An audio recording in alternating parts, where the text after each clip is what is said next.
It is the Mike Show. It's the Finally Friday edition. Megan's joining us today. Hi, how are you? Very well. Happy Halloween. Happy Halloween to you. I see we're all dressed in our costumes. I did bring a witch hat just in case. Okay. Well, that's a good thing. I was coming down from the house and I was thinking, now wait a minute. Why are people dressed up in costumes? Oh, it's Halloween. It is today. So yeah. I know we're taking the kids trick-or-treating tonight, but I didn't even think about what could should I wear my costume? Right. Should I be the dude on the air? You should. But I missed the opportunity. I was already halfway down here. We were up, I don't know, something around 9:30 last night, coloring and creating a cookie costume. We already had a Halloween costume, but then we had to be a cookie at the last minute to go with the friends, the friend combo. So there's always like multiple iterations of costuming that has to happen. Oh, yeah, absolutely. Yeah. And Maddie informed us that today she couldn't just dress up in any old costume. Right. It had to be a scarecrow. They all had to be scarecrows today. And this. Right. They pivot at the last minute. We worked on this all month. We've got exactly. We've got your minion costume, but then you also have to be a cookie. Yeah. Okay. Yeah, and same with us. She comes home from school and she goes, "Oh, I have to be a scarecrow." Yeah. And we're like, okay, you have overalls, right? Yeah. I imagine you all pulled that together perfectly. Oh, no. She put it together like that. We said, well, you have overalls, right? Yeah. There you go. And put it together. So she did her face makeup herself this morning. Nice. And she made herself look like a scarecrow. It's amazing. That kid's amazing. Your kids are amazing, too. That kid is just, we pulled it together. Awesome. And I know because her mom would be able to pull it together like that. That's right. So she's inherited that trait. That's right. Me, not so much. I'd be like, where are we going to buy a scarecrow costume? Yeah. Amazon doesn't deliver day of. Yeah, we'd have to use Amazon yesterday, in order to get that. But that's not why we're here. No. We're here to talk about kids. Yeah. And we're here to talk about nonprofit organizations that benefit kids. And we're going to talk about Mustaches for Kids as well. But Boys and Girls Club has a gala. It's the 20th anniversary gala that's coming up. So each and every week, Megan, you bring us a guest. Who did you bring today? Yeah, I'm delighted to have Chris Boswell with us today and get on his calendar. He's so busy preparing for Mustaches for Kids, but also is the longest tenured board member for the Boys and Girls Club of Greater Lynchburg, and just approaching 20 years of service, which is incredible on that board. That's I can't imagine. Seen a lot of iterations and leadership there, and just has done incredible work. So thank you, Chris, for coming today and telling us a little bit more about the gala coming up and how we can get involved. Sure, thanks for having me. And thank you so much for taking time today. We really appreciate it. Well, tell us about Boys and Girls Club. How are things going? How are things going from the board level, from your opinion? And then tell us about the gala. So, we opened our doors December 5th of 2005. So we're 20 years in next month, or in about a month. We renovated, or we moved into an abandoned Craddock Terry shoe warehouse of sorts on 11th and Madison. It takes up the entire block, and it was a mess. Yeah. So the last 20 years we've been, moving steadily back in the building and refurbing rooms and getting them up, painting them and getting them right for the kids. And then we acquired the building next to the club in 2016 and built a gym. So we had a true gym.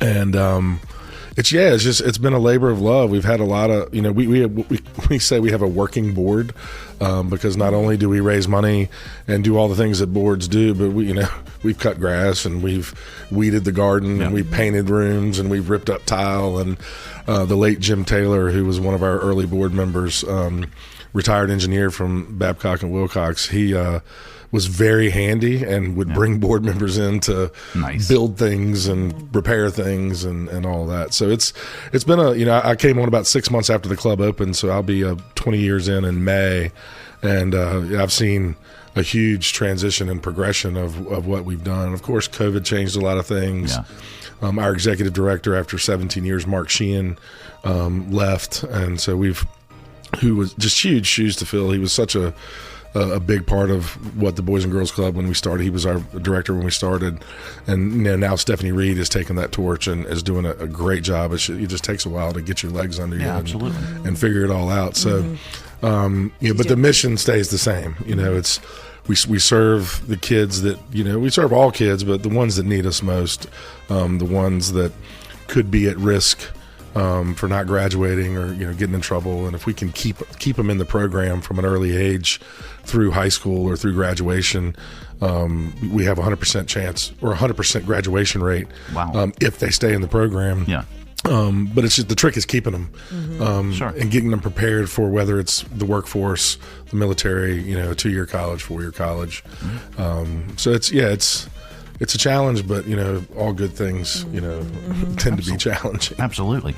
Well, and this growth and the programs and events and everything that costs money, and fundraising is a huge portion of all nonprofit organizations. Your gala is a good opportunity for folks to make a donation. Tell us about the gala.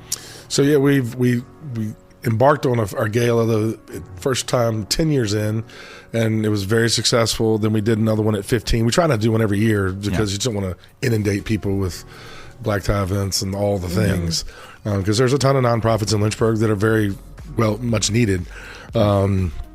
But we did one at 15. Michael Orr actually came in for the 15th, right. Blindside. Okay. And then we decided to not do a special guest, but to make it more about the kids and what we've accomplished in 20 years. And, we've got a band, and we're doing a live auction and selling some packages to vacation destinations and, the normal fun stuff. It's going to be at the Virginian. Okay. They've been kind enough to host us again. They did it at 15 years. We've got a few spots left, but we're pretty close to full, which is awesome. That's awesome. Very cool. I think we've got room for another 10 or so people if they want to join us next Saturday. Well, if folks would like to learn more, you can visit sharegreaterlynchburg.org. Just type in boys and girls, and that's all I did, and I clicked. And we'll also link up a link to purchase tickets. You can learn more about the Boys and Girls Club by going to bgclyh.org, and we'll link that up as well for folks. Do you need volunteers? What do you need at this point, other than donations? Right. I mean, donations drive the bus for sure. We've had a ton of unbelievable donors over the years, but volunteers, just people to come down to the club to help Stephanie and her staff with mentoring and tutoring, math and reading is, we just got the stats back for Lynchburg City probably a month ago. Okay. And I think Lynchburg City is like 127th out of 133 school districts in literacy. Wow.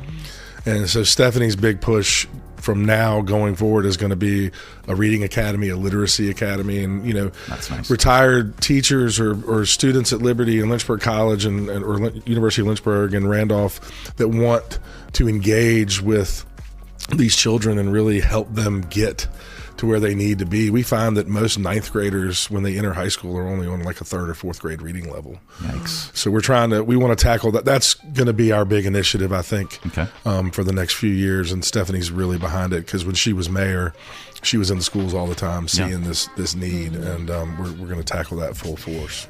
And I was a guest of the SGA, Student Government Association at EC Glass last week, and I was really pleased to talk to about 40 students who I was mentioning a stat that I'd heard from CASA that, one positive interaction or one positive mentor in a child with high risk life can change the trajectory of their whole life. Absolutely. Even if they're living in poverty or dealing with abuse or dealing with food insecurity, all the things that are stacked up against these kids, having one positive mentor come in and read to them once a week can just totally makes it possible for them to imagine living outside of the world that they're currently living in, right? Yeah. And so after that, I was really excited that about 3 students immediately came up and said, I want to be a big brother, big sister. I want to go to the Boys and Girls Club. We have already had, 2 sign up through SHARE since that. So, it's my heart, my goal to make sure we're getting out to not just the retired students, but, professionals in the community and young professionals and students,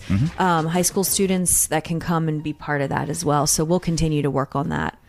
Another thing that people don't think about is the financial impact of kids that go wayward, whether it's juvenile detention or adult detention. It costs almost $125,000, $150,000 to incarcerate a child in the Lynchburg area, to send a child to the Boys and Girls Club for a year, or to Jubilee for that matter. I mean, it's about $2,500.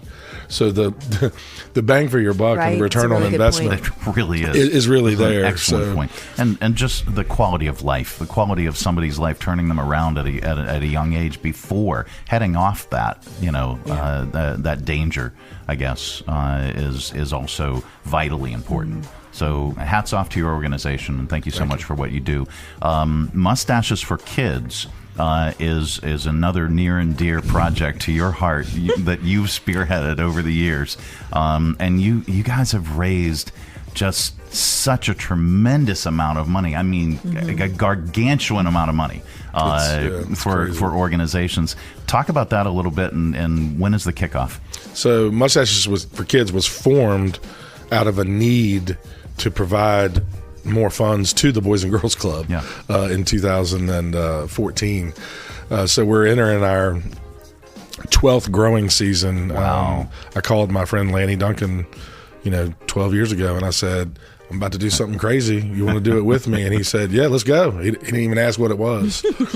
So we, all good ideas are stolen. We stole it from a good friend of ours that we've known for years that runs the Mustaches for Kids in Richmond. Okay.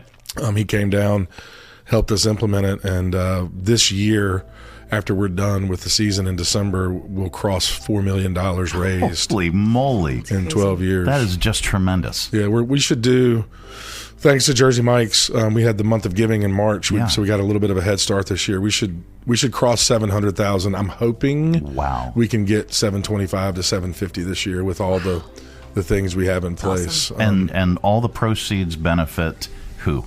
Local Lynchburg children's charities. I think we're at 37. Okay. Most charities, so the amount of giving, the amount that they get is based on a lot of different factors. We have our 5 core charities that receive the highest amounts, and then everybody else receives somewhere between $5,000 and $25,000 from the season. It all depends on how big you are, what's your budget. Sure. We won't give more than 10% of a budget, and that's on purpose because we can't have people relying on absolutely crazy mustache growth in the month of November. And then so then we raise the money, we bring in the growers. We have sign up next Wednesday from 4 to 9 at Star Hill on Main. Nice. Food provided by Jersey Mike's and JoJo's Pizza, so that's free. You come in, you pay your registration fee, we turn on your web page, and then you start raising dollars. Got a lot of cool things this year. We're going to try to have true match days thanks to Jersey Mike's. Match days in the past we raised $30,000 to $40,000 and can only match about $15,000 of that money. Amazing. Hopefully this year we can truly match most of the match days based on the money we've raised from our golf tournament and the Jersey Mike's, and then hit the ground running next Wednesday, and we'll just power through till Friday, December the 5th. Have the big stash bash, come dressed up in a bunch of costumes, looking funny and crazy, give out some awards, and then Lanny and I will sit in our little rocking chairs at about 10 o'clock and say, oh, thank goodness this is over. We get our wives back. Well done. Our children look at us right again. It's all the things. Well, Chris, congratulations on the success of this campaign, and also thank you so much. Truly, thank you so much for what you do for our community. That's, I'm not from here, but I've been here 25 years, and this is home. I love the community, love the people, and there's just such a need. I grew up in Martinsville, and the kids growing up in Martinsville didn't have a Boys and Girls Club. We didn't have a Boys and Girls Club or a Jubilee or outlets like that, and things. People got a little wayward, and so when I had a chance to kind of make an impact and a difference, I just latched on, and it's grown into what it is, and I don't know. I just shake my head sometimes. And I really appreciate you engaging men in the fundraising, because often in nonprofit world we'll sit around the table and say, how do we reach the men? How do we get the husbands involved? And you've done it, right? You've unlocked it, and it's just making more awareness and more engagement and making it a place of belonging for men who want to serve and care deeply about our community, but just don't always know how to plug in. Right? Well, I think a funny, I make a joke about it. I was like, men are afraid of commitment, right? So if you can tell them that it's only going to be 30 days and it's a finite amount of time. You've dialed in. You've unlocked. If you say you got to be on a board for 2 or 3 years and raise money and do galas and all that, they're like, I don't want to do that. Right. But like 30 days and you get to meet up once a week and have some fun. Have a beverage and have some fun. It tends to. They can do that. You've unlocked it. No, it sounds tremendous. So we'll link all that up. If you'd like to join that organization and that effort, please do. Megan, how are things going at SHARE? Great.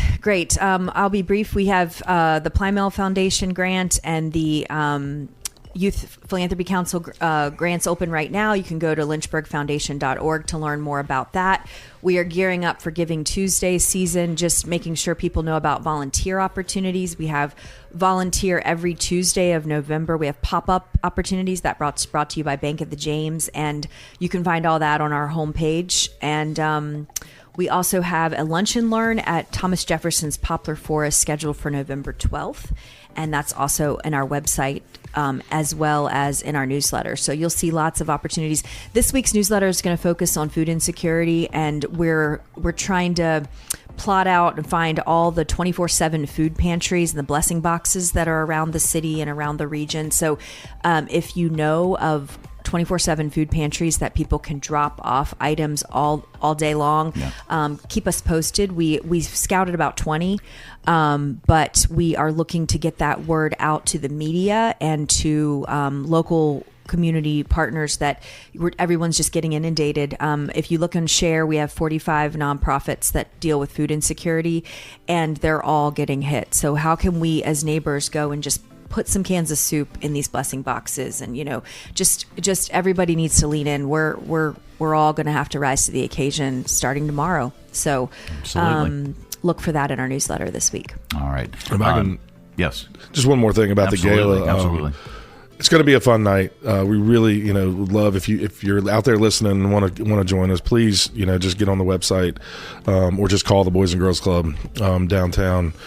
We're going to make a really big announcement at the gala, so stay tuned for that. We'll probably have a press release after the gala, so it's just going to be a fun night. Nice. We're going to celebrate a lot of milestones, a lot of things we've done. So if you're out there, want to join us, please do. Awesome. Absolutely. And again, we'll link everything up, ways that you can join and ways that you can purchase tickets for these events. Thanks, guys. Thank you. All right, absolutely. It is the Mike Show. It's the Finally Friday edition. Coming up a little bit later on, we have your audio vault. Stay tuned for that.